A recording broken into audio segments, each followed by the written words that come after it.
I'll let you take this one away, Zach. Hey guys. Good morning. Good afternoon, good evening, wherever you find yourself. Yeah. We've got a story to walk through. I think it was pretty interesting. We just had our very first quarterly meeting for the year of 2025 with trauma-focused hypnotherapy, and it went wonderfully. It went wonderfully. The questions that were asked and people really grappling with the information and how to apply it with their clients. And I had somebody I did a live demonstration with who is very consciously resistant, not intending to be, but just very analytical individual, very conscious. And we got her to do some crazy stuff with her hands. It's like, was doing all sorts of things that she did not expect it to do. And I was like, your subconscious is in there. I promise you. I promise you it's in there. And I did a couple. I watched two students hypnotizing each other. They switched. Yeah. And then I hypnotized somebody, and it was great to see. And so everybody that's watching this, we're talking a lot about like theoretical stuff in here and in the class and that, but there is no better way to learn about hypnosis than doing it. Yeah. Yeah. You know, it was I had to cut the questions off after I hypnotized this student because they were just like, well, what about this? And what about this? And what about this? And they were like, it looks so easy when you do it. And I get stuck in my head. There's a lot of questions like that. Like I get stuck in my head. Like I need to know what to do. And it came up belly button to belly button stuff that I was good. Like, deep empathy is really the key. If anybody wants, what is the key to hypnosis? It's creating the space and fully being there with your clients. Yeah. Fully, not 90%, not 99%, 100%. And I think most of the stuff that gets in the way is our own stuff. And so it's like, yeah, I'm with my clients. Maybe, but maybe not. Because I think most of the obstacles to deep empathy are inside of ourselves. Like, and that's a topic for a future podcast episode. Or a couple. But it is very difficult. And it's very difficult because it takes a lot of personal work and a lot of personal awareness. I was having a conversation with my wife over the weekend that was very, very deep and very intimate. And quoting as as cliche as and Jessie as this is, I was talking to her about her feelings, and of course I'm quoting Nietzsche. And nice. I was like, you know, it's scary because when you stare into the abyss stares back at you. When you look into the shadow looks back. And it's not that the shadow's scary, but it's terrifying when you actually look at truth. Yeah. Especially when you're not accustomed to it. But it gets easier. It gets easier. With practice. I mean, being in that space is the key. Yeah. Holding that space is key. I'm reminded of my son, who's turning 2 next month, and he's confronting fear. And there will be things, you know, he'll run to me and be like, Dad, scared. And I'll, you know, like run in my arms and I'll grab him. And it's like the thing he's scared of is, I don't know, it's something very silly. A noise or something. A noise or something that happened on his TV show, or, you know, something dropped out of his, you know, he's got a little play kitchen, so something drops and he's like, ah! And it's like, those emotions are very real. Yeah. And so it's like the more familiar he becomes and the more that he trusts himself, it's a big part of growing up. Yeah. But we're talking today a bit about a lived story of some of those things. Yeah. A couple of weeks ago, I had an experience that was very, you know, like, you know when you know something, but then it like greets you? Sure. It's like, I know that thing is real, but then it's like, oh, I can't deny the full experience of that thing right now in this moment. And my partner and I finally had some time we wanted to go visit this Buddhist monastery in Mims, Florida. Which, if you don't know where that is, you will be like everybody else. Yeah. I do know where Mims is, but I've also lived here my entire life. They have, I think, somebody can correct me if I'm wrong, but I think that they boast having 2 of the largest Buddha statues on like the East Coast or in the Southeast or something along those lines. Oh, really? Yeah, they're huge. Like for context, like 3-story building, 2-story building, or 3-story building. Yeah. One of them was a sleeping Buddha that I think he was 45 feet long. Wow. But there was like 4 big ones, like really big ones. That's cool. And anyways, if anybody doesn't know, I spent some time in China doing school, and there's a monastery attached that I was studying at and paying attention to and studying Buddhism. And the reason why I went to China was because I wanted this like eat, pray, love kind of moment where I was just like, I was angry. I was really angry at like my culture and all of this stuff. And anyways, long story short is I ended up getting kicked out of Buddhist school. And it was great. It was exactly what I needed. Yeah. You're gonna tell that story, right? Getting kicked out of the whole school? story? I mean, it's a fascinating story. It's so good. Like, who gets kicked out of Buddhist school? Somebody whose heart is not right. That's like the title of a book. Like, I got kicked out of Buddhist school. Zach Dodson. Maybe that'll be the book. An expose on the life and tragedy. Maybe that will be the title of the book. It's a good one. It's you get kicked out of Buddhist school in China. How to get kicked out of Buddhist school? Yeah. But I remember my teacher, he said the most profound thing, and this like sums it all up. He said, Zach, you're not running to Buddhism. You're running away from Christianity and your culture. So it was like one of those things that is just like, he said I could get confirmed if I wanted to come back after I dealt with those things that were plaguing me, haunting me. And so he didn't confirm me. How must that have been in the moment? So angry. I was already angry. Right. And then I was like more angry, but I put on this beautiful mask of, like I'm supposed to be Buddhist. So I'm not affected by this. But like it took me probably 2 or 3 years to just process that anger that popped up at that time. How long had you spent in Buddhist school to that point?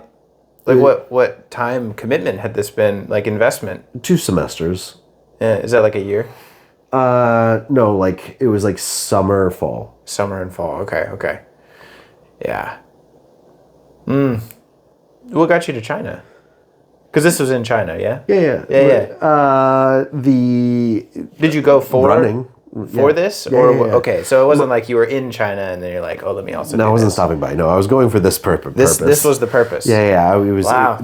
My university had a sister school that was also associated with the temple. They taught like Buddhism and a lot of that stuff there. So I was getting like dual credit of like, hey, I might stay here. But also had the out of I was getting credits too. Okay. But yeah, it was. I definitely went there with the intention of saying, hey, I can get school to pay for this, and I'll probably just end up getting out of school and staying. Would you be a monk? Is it at that point? I was hoping to. Yeah.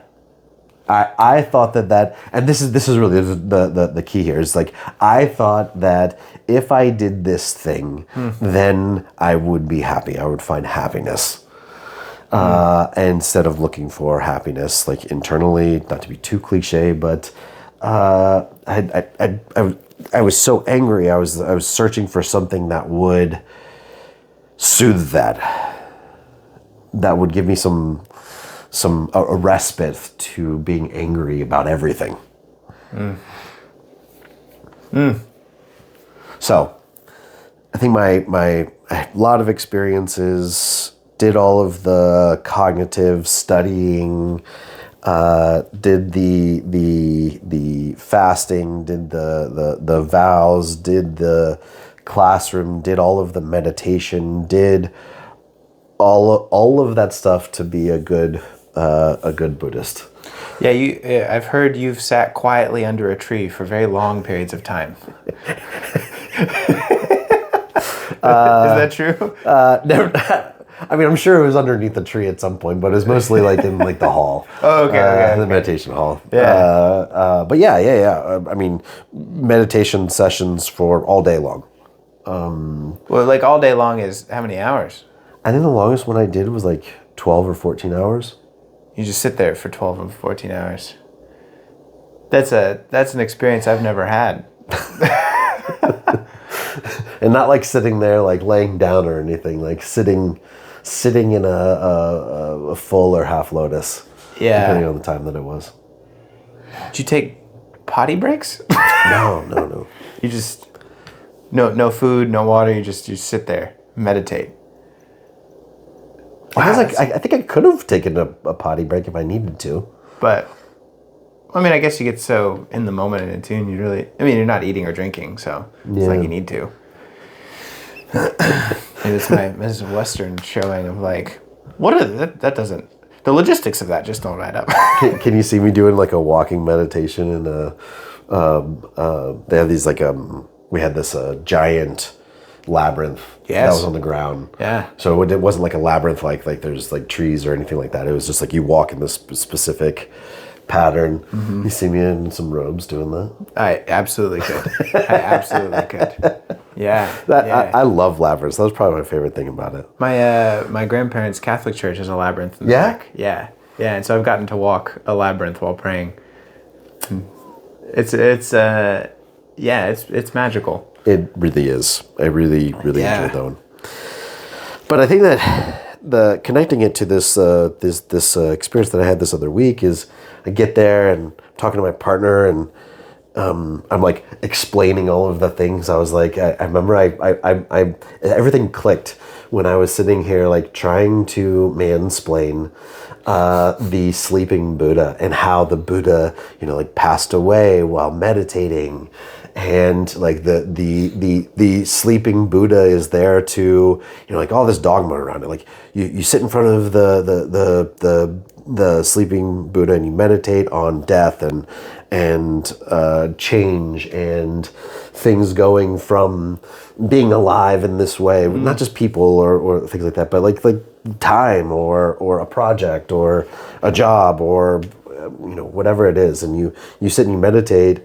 And the sleeping Buddha evokes all of this like grief and pain, and I'm like mansplaining this and at the time, and then I'm just like, she just is like, I don't need to know that, Zach. That's not why I'm here, and it triggered this thought that was so beautiful. Like it was like the floodgates of like what's really happening opened up, and I thought, and this is why it applies to hypnosis. I had this thought like at 20 years old is when I was in China. Okay. I ended up processing that experience so well, and I'm so proud about how I processed that experience. After I got through my grief and my anger and all of this stuff, I processed it. And I'm still really, really proud and surprised about how well I processed it. And I started, at least how it was framed in my head was, I was like, I did a really good job with this. It was life-changing, even though it didn't meet my expectations. I processed it.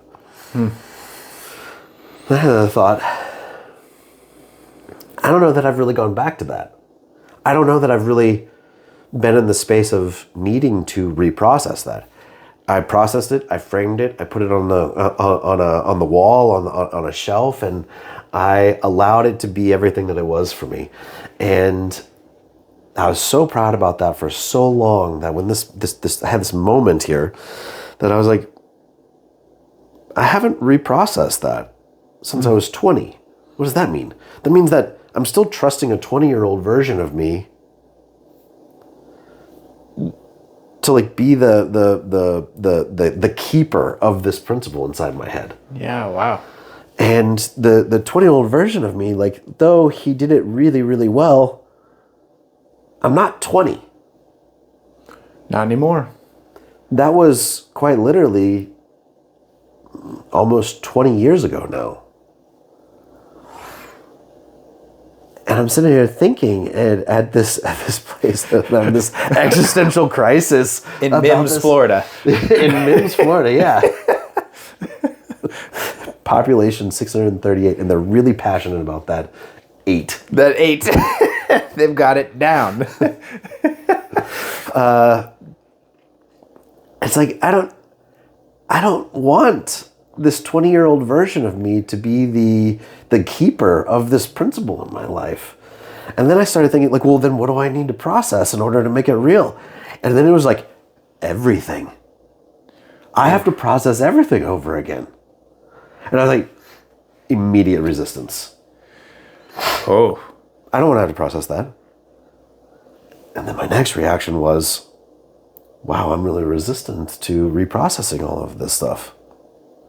That must mean there's a whole lot more there than is this 20-year-old could even understand. Yeah. Do you think that the 20-year-old was unaware of the other things that needed to be processed? Or do you think it's the addition of 20 more years that adds things that also need to be processed under the same context? The latter. There's 20 more years of this is what meditation means to me. This is what the Buddha means to me. Even like the Buddha inside of me means to me. I got it. When you went to a Buddhist school, what do you call that? Is it Buddhist school? Monastery. Monastery. When you went to monastery, I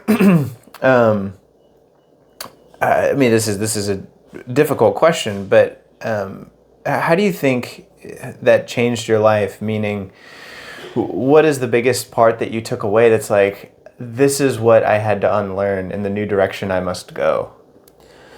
Running to something versus running, like my teacher, his name was Master Zhu. And what he said to me was... Not Master Splinter. No. It's different. Okay, got it. Master Zhu. I don't know which one's wiser, though.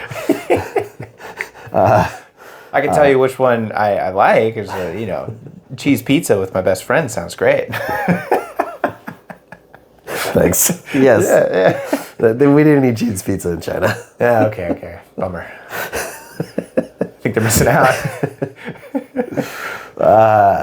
It's running to something versus running away from something else. That takes a lot of time.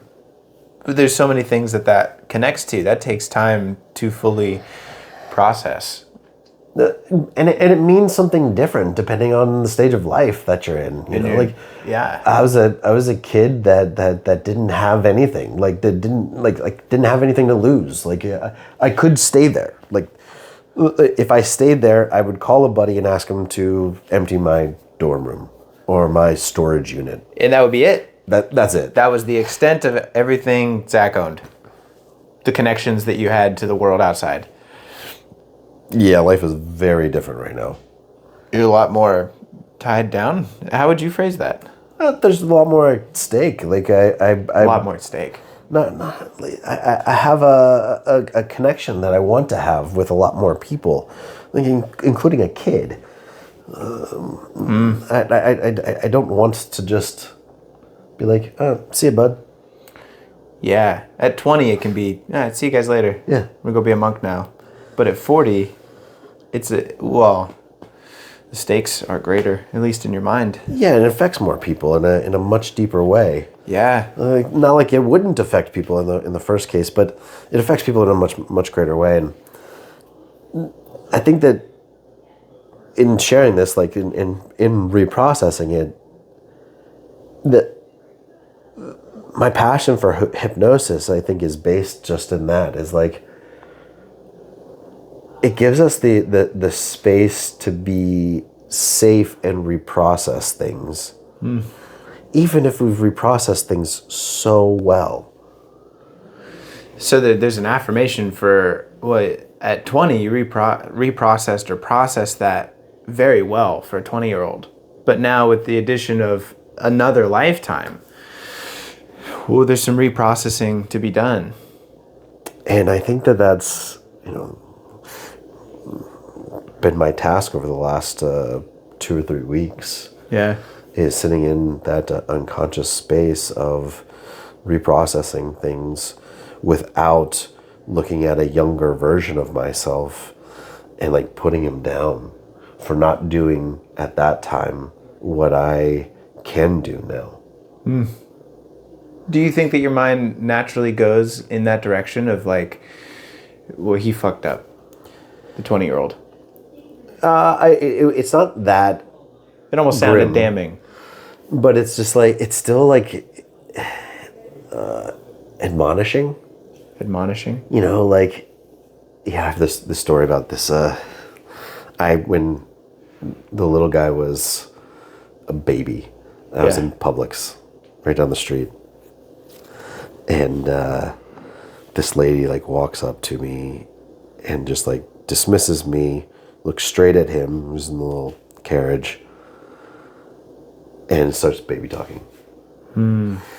And that really kind of frustrates me because I always talk to the little guy as like he was a actual human being. Yeah, same. You kind of just make noises at him. It's not helpful. And I just like had it this one day because it was just like one person stopping me, and then doing that toxic masculinity thing too. It's so good to see you, Dad, and like this is so and like Blah. Sorry. Yeah, blah. Yeah. Just guttural response. And so like I just like this elderly lady. I should have done this, but this elderly lady, I just like look at her and I was just like, oh, he can't talk back. He's an idiot. That's what you said? Yeah. That's great. And she like looks up at me and she's just like, what? I was like, he can't even talk. He's dumb. It's a very Zach thing to say and do. I didn't blow up on her, but I just like said this and then she's just like, he's a baby. And I was like, yeah, I know.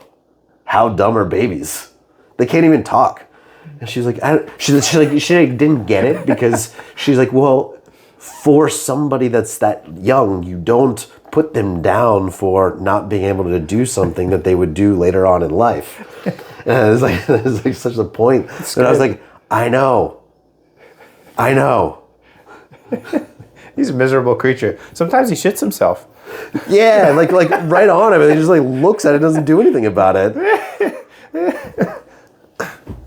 Context. Right. And so I think that it's kind of like that the like it felt at the time that a lot of the baby talk and a lot of like talking down to a kid, even though it was done in good intentions, it was still done in a way that like promotes the ignorance of that age. And I think that's what we do with like the different parts inside of us, especially on an unconscious level. We sit here and we're just like, oh yeah, my 20-year-old self, like he didn't do a good enough job. All right, I gotta go back and do that. Like my 20-year-old self, he was kind of an idiot. And most of the time we don't like be like, oh, he's so stupid. But it's still like not done with the, hey, I get it, you were 20. You did such a good job. Not just, you did such a good job for a 20-year-old that's dumb.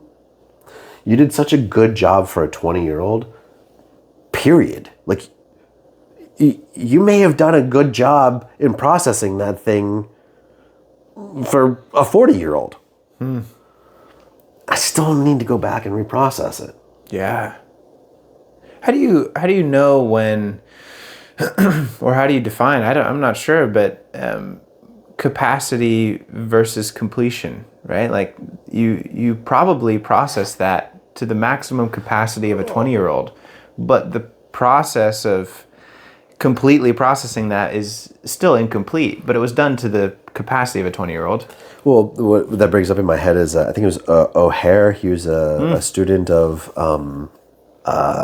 Erickson's. Yeah. And what he said was, I'm going to mess up this quote, so somebody can correct me if whatever it is. But he said the unconscious mind is, this is like paradigm about the unconscious mind. The unconscious mind is smart about things that it's smart about, and it's dumb about things that it's dumb about. And sometimes it's really smart about things that it's dumb to be smart about. I don't know how I just remember that. That sounds like it. I think you nailed it. The unconscious mind is smart about things that it's smart about, and it's dumb about things that it's dumb about. And sometimes it's smart about things that it's dumb to be smart about. That's true. So what that does is it tells me, like, the answer to your question is, like, never. Because even if I reprocess this at 40, like, what's going to be like at 60? I imagine at 80, I'm going to be needing to reprocess not just like the loss of my own identity, but the loss of good friends, loved ones, is going to be something that like adds more context to this experience that I had. So you're saying in this process, it's not so much knowing right from wrong; it's more about acknowledging the benefits and limitations. It's like there's no way to truly know if I'm being permissive and giving license to a 20-year-old to be stupid, or if I'm just admitting their max capacity at 20 years old, because the capacity of a 20-year-old is not the capacity of a 40-year-old. Absolutely. However, some 40-year-olds' capacity is the same as some 20-year-olds. Yeah. And some 20-year-olds' capacity is far beyond their years to that of a 40-year-old.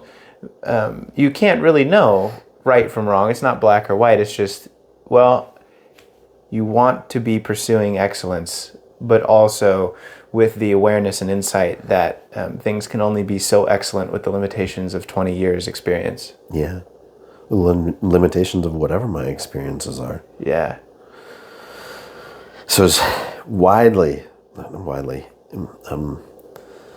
know a word, grandly affecting of me to be able to see, like, in this moment, my 20-year-old version of me popped up and wants to mansplain, like, oh, I know about this.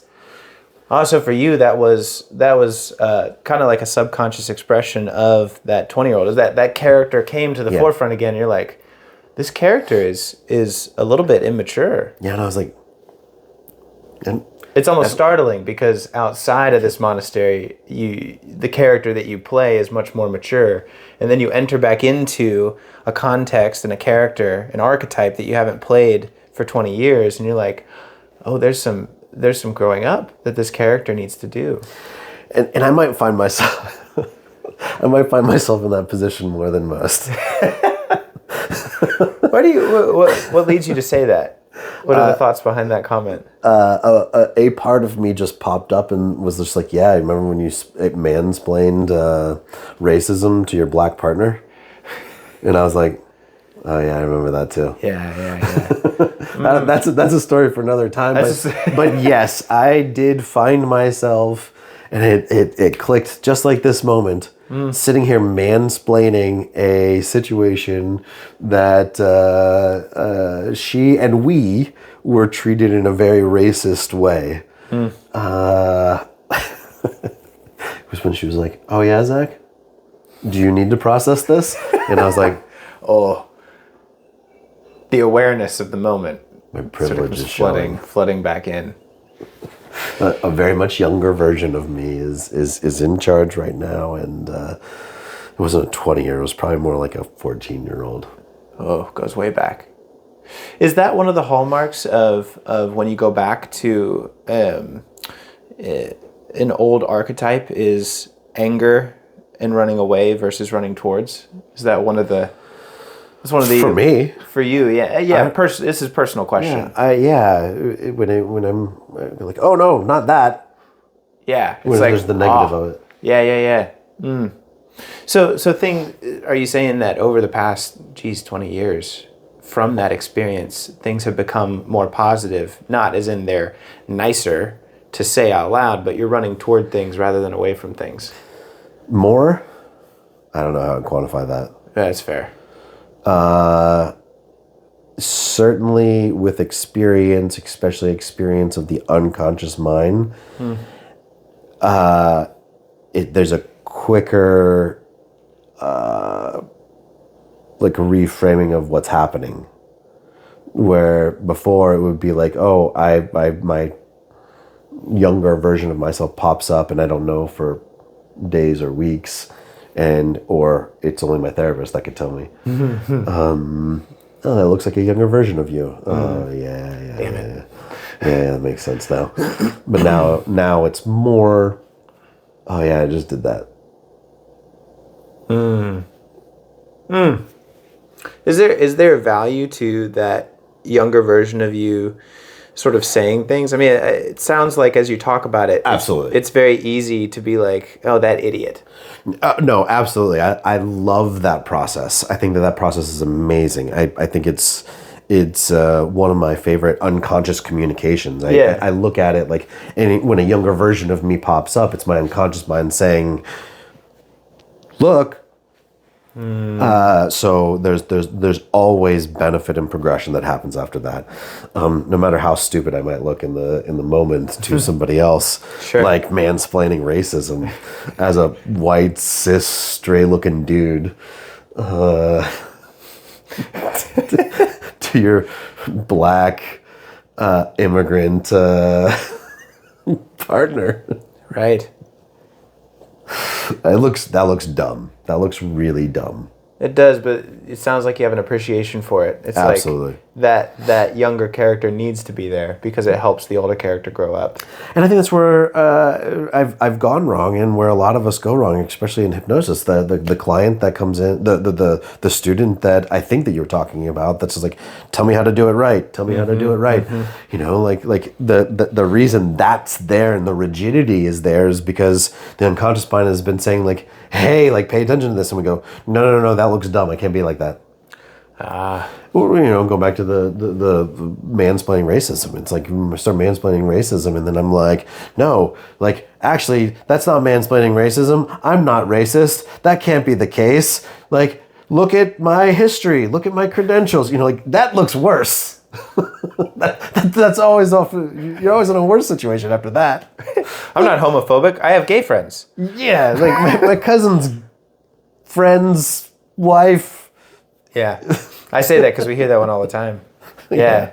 So over the past 3 weeks, what is that experience like for you? Like, could you walk me through the story of that? Like, you have this moment of deep awareness and insight of like, wow, that was a pivotal role in my life. Like, you were about to be a monk, and like your life looks wildly different than it did back then, and it was because of this just beautiful one sentence worth of insight that the master gave to you that totally changed the trajectory of your life. What can you walk me through the story and like what that experience is over the past 3 weeks of reprocessing that? Lots of beautiful reflection. Thinking about it, like one of the things that came back to me was vow of silence. And partner and I have been talking. She did a silent retreat at a monastery a couple years ago, and it created a beautiful moment of us both reprocessing what those experiences were and how different it was, and how our experiences were very different. She said it created a lot of anxiety in her. Mine was just like hopeless depression of not being seen, not being able to connect with other people, and being very much othered. And when your words are taken away? Yeah. Well, in at least the Chinese Zen Buddhism tradition, you not only do you not talk, but you don't communicate. So you can't make eye contact with somebody. You can't make indications to somebody. You can't, in class, raise your hand and make a sign that says that you need to go to the bathroom. You can't tell people what you want when you're in the cafeteria. That was surprisingly difficult for me. There's things that I don't want to eat, and I couldn't say that. You know, like I couldn't say. So it's more than just silent. It's no communication. Yeah, no communication at all. So like reprocessing that I've been seeing that led me down a road of how do words work and how does communication work, and you know, like who are even those people that really hear me versus people that just are waiting to talk, and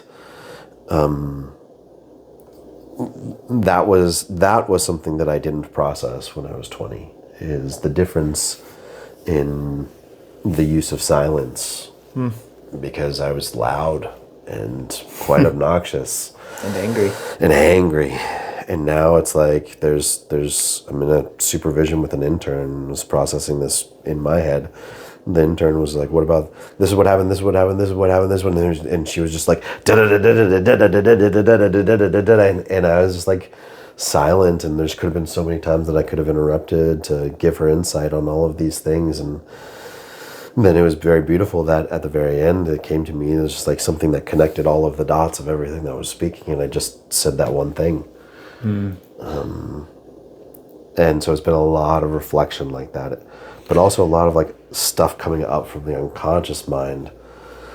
I don't want to sleep on the floor for 10 days without a pillow anymore. That's part of that experience. Go look up sand mandala in Zen Buddhism. I made one where we fasted for about 10 days and created this, and go do a deep dive on that. It was not something that I ever want to do again. When you say it's not something you ever want to do again, but at the same time you validate how important and transformative that was. And cherish it. How do those two things coexist in your mind? I think that is the beautiful aspect of the reprocessing. I don't think that they actually did as much when I was 20, but I think that I wouldn't give up that experience for anything. But you also wouldn't repeat it? Absolutely not. Absolutely not. Do you think that you could change, or people can change without that experience? Like, can I, like listening to this podcast or reading a book, is it necessary to have these kind of far outside of the cultural norm experiences? I think it's harder. Because it seems like that was the path for you, is like you had these transformative experiences, often many of them quite painful, that led you to insight. Well, this is one of the things I've been processing over the last couple of weeks, is I used to say I'm dumber than most people when it comes to experiences and learning from experiences. Like, I always have to be at the max. Like, everything is an 11 for me. Yes, as your friend, this is true. Yes. It's like I can't just like go and like test something out. It's like this has to become my life for a period of time. And so I used to say I was dumber, but I that's not the case. It's the barrier, I think, on many topics between my conscious mind and my unconscious mind is thicker than most. The barrier, because it's thicker, I need to have the full experience. And so I know people that can read a book and be like, wow, this is so impactful. Like, I need to go there. Okay. So you're saying it depends on the person. I think it depends on the person. It depends on like what you know about yourself. But I think that it is harder no matter what. Like, it's harder to read a book about Erickson and get it than it is to practice hypnotherapy for 10 years. Sure. I wouldn't say it's impossible. How would you say you feel different now, having reprocessed some of this time in China, than before, like maybe 4 weeks ago, before you went to MIMS? Feel? Yeah, what's your experience? Gratitude. I'm so thankful for that experience. I'm more thankful for that experience as a 40-year-old than I am as a 20-year-old. The experience of the initial 2 semesters. Yeah. I'm very, very grateful. I'm getting emotional right now thinking about how grateful I am. Yeah. Could you tell me more? Like, what's the emotion that you find coming up, if that's okay? Yeah. Just like deep gratitude and thankfulness and love for having made at the time, what seemed to be like this angry decision. Wow, Almost that's a change. flippant. Yeah. But now you recognize, wow, some of the significance of that. Yeah. That's how transformative it was. I'm so glad I had I'm so glad I'm so stubborn. Like, we were talking about this too. Is like, I'm so stubborn. It's like, instead of that's why everything has to be at an 11, is because I'm so stubborn.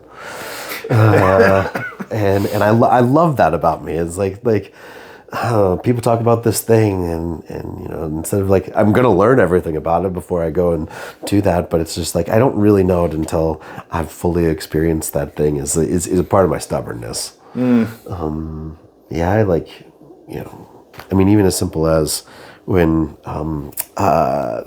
Game of Thrones on TV was so popular. Everybody was like, oh, did you see the latest episode? And like, because they were coming out, like, not like streaming. And they were coming out, and I was just like, because everybody was so excited about Game of Thrones, the TV show, I went back and read all of the books. That's pretty stubborn.